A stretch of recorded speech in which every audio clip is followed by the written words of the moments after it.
Their faces, their eyes. They stare out at you from photos on a subway wall.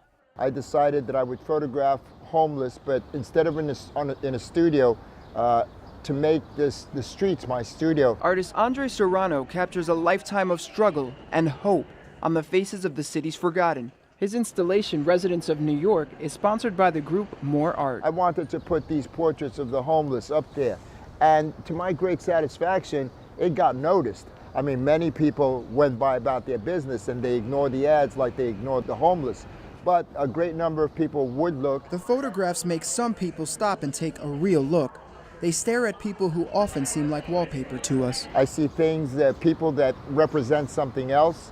And so I photograph the homeless as individuals who are suffering on the streets of New York, living on the streets, asking for money on the streets. So I photographed them as individuals. At an event for the installation, two of Andres' subjects stood in front of their portraits. I'm always very proud when my models are proud to be in my work. But one of Andres' subjects was missing. Well, his name is Ryan, and I had actually met him before, him and his wife, because I had bought the homeless signs from them.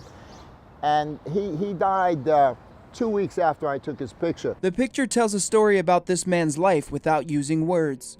Because of the exhibition and how More Art dedicated the exhibition to Ryan, you know, a lot of people wrote about him, and now he's remembered. Andre is proud that his work impacts those who see it. Basically, I want them to look, I want them to connect with those individuals that they see on a personal level. Andre's work hasn't always been well received.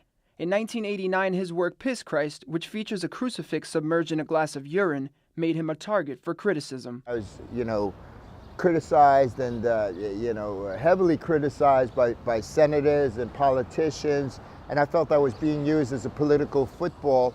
I mean, it toughened me up. I realized, you know, I could take the heat, so I'm going to stay in the kitchen. I had to ask what inspired him to make the work. The answer was simple. My inspiration comes from everyday living, you know, and also from being an artist.